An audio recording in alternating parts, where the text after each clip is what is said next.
Our next speaker, we have the fourth speaker in a row.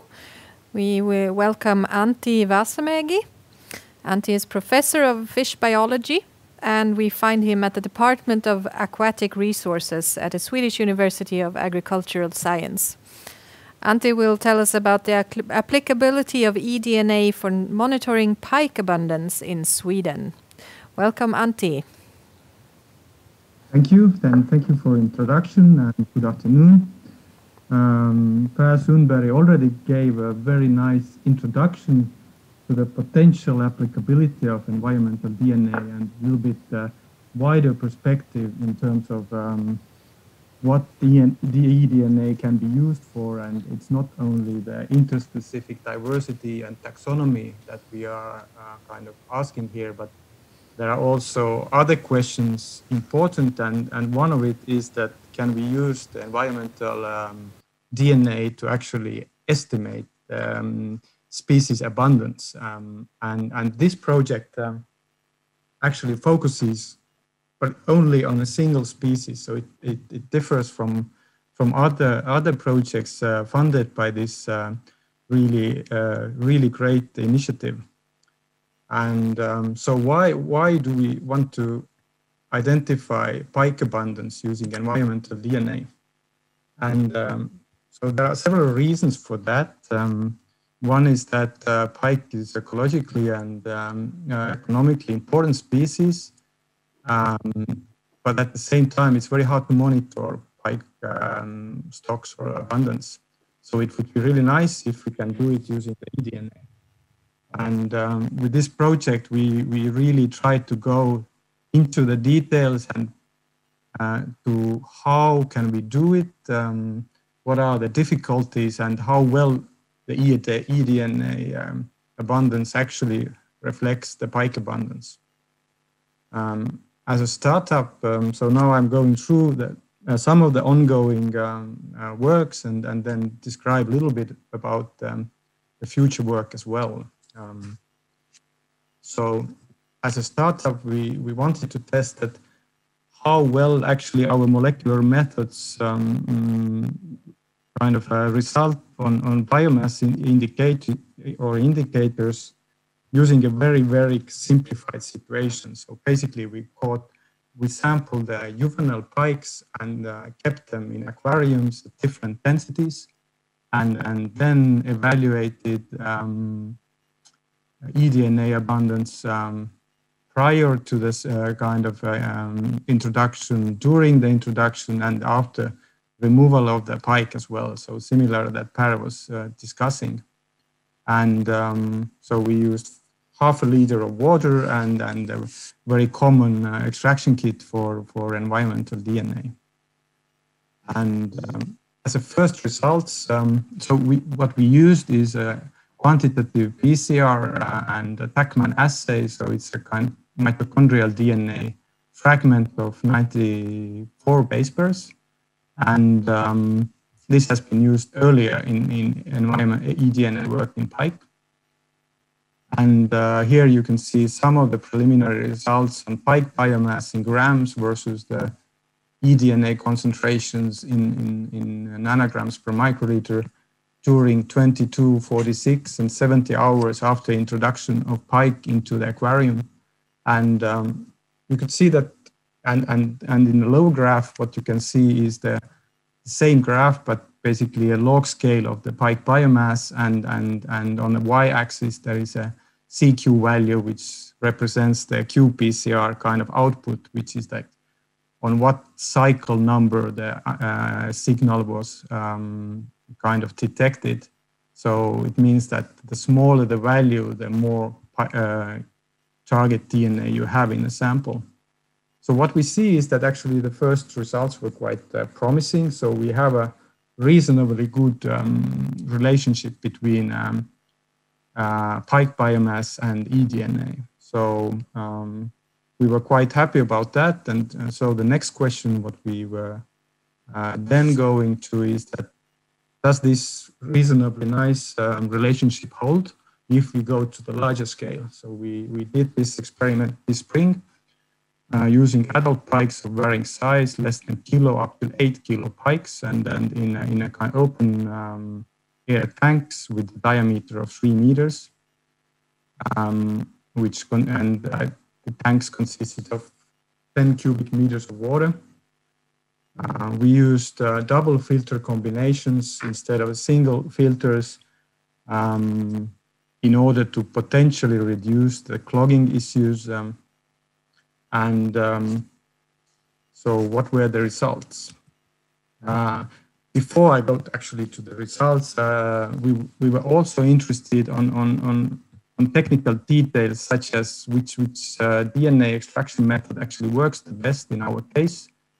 And we tested this in 2 different pike densities, high density and low density, and tested 3 different methods: very common blood and tissue kit and power water, and then the kind of very simple method called Celex 100 resin. And on the y-axis, again, there are CQ values. And what was, to our perhaps surprise, the most simple and cheap method, which is Celex, worked the best in terms of it gave the highest concentration of pike DNA from the filters and also produced the highest yield altogether. So based on these results, we opted that, okay, we go with the Celex for the next steps. And here are the very fresh results of the eDNA biomass relationships. On the top graph, you could see the pike biomass on x-axis at 3 different time points, 48, 120, and 168 hours. And on the y-axis, you can see the CQ value. And initially, we were quite disappointed about the results of the undiluted DNA because we got a lot of high technical variation during the qPCR, which indicates that there is some inhibition problems in our samples. And but after dilution it 8 times, actually we were able to get very or quite nice biomass eDNA relationship, as you can see here, at all 3 different time points. And you could also see in the graph, the dotted line is actually the expected relationship between the linear relationship between the biomass and eDNA.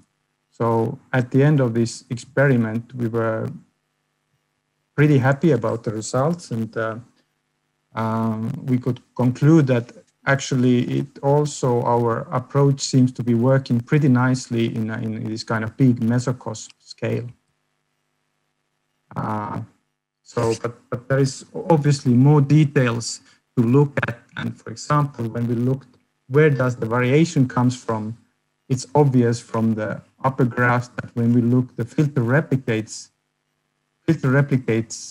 showed very low variation among them, which means that basically every filter gave us the same answer. And similarly, on the lower graph, you can see the PCR replicates, which also showed low technical variation. So basically what we can kind of take home message from here is that there seems to be this technical variation related to this relationship seems to be quite small, and most variation what we see in these graphs are probably kind of biological origin.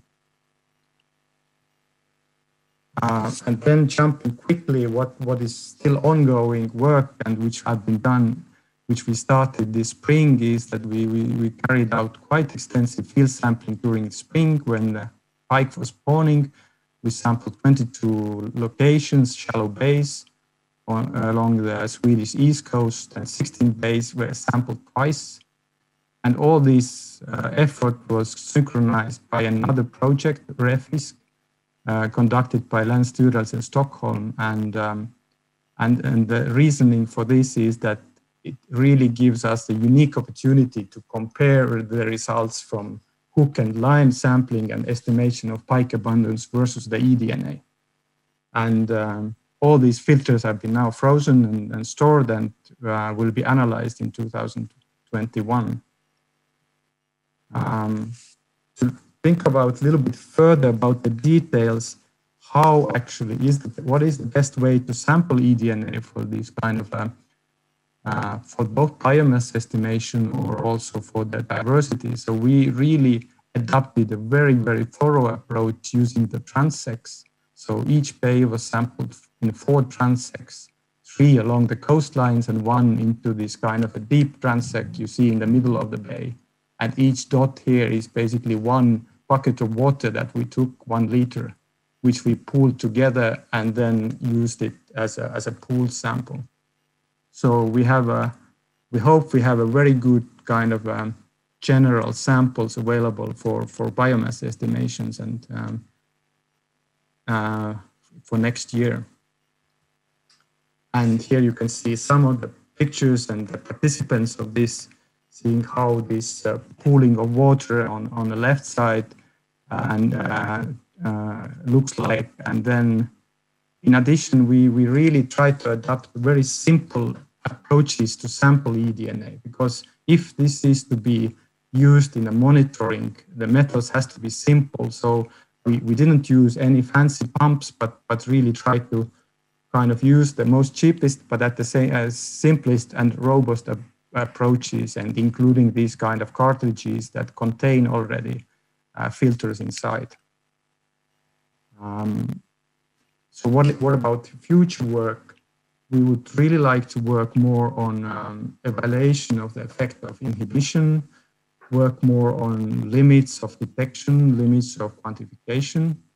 We would like to do more work on different assays using genomic DNA versus mitochondrial DNA to be able to perhaps identify the signal of spawning and kind of released milk in the water.